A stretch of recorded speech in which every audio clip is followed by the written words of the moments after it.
Gamit ka ng gamit na efficacent oil pero alam mo ba ang tama para sa'yo? Regular, extra strength, o extreme?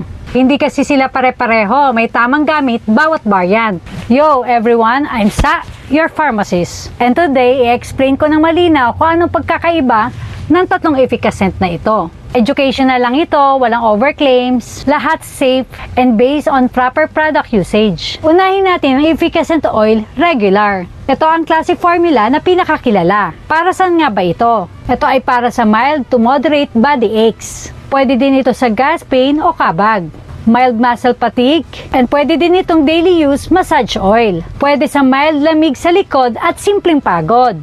Ito ang pinaka-gentle among the three.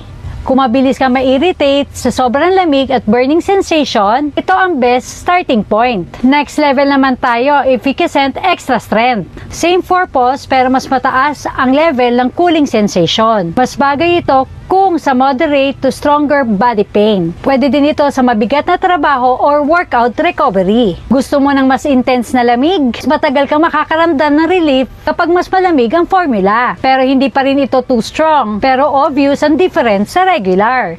Kung sanay ka na sa lamig at gusto mo ng konting upgrade, efficacent oil extra strength ang swak. Now ito na, efficacent oil extreme. Ito ang pinakamalamig at pinaka-intense at may strongest sensation sa tatlo. Best ito para sa matinding pagod at muscle tightness. Best ito sa mga taong sanay sa super lamig na counter irritant oil. Best ito kung gusto mo ng shock lamig effect para mas satisfying. Pero dahil extreme ito, hindi ito para sa lahat. Kung sensitive ang skin mo, baka masyado itong matapang. Always do a small skin test first. Para mas klaro, ganito ang hierarchy.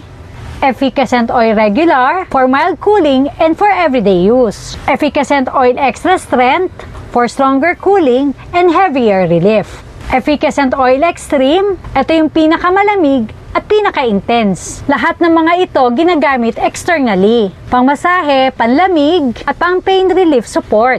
Walang variant na mas magaling. Iba-iba lang sila ng intensity. At iba-iba ang tolerance sa bawat tao. Kaya before ka gumamit, tandaan, huwag gamitin sa broken skin, huwag sa eyes, sa mouth at sensitive area.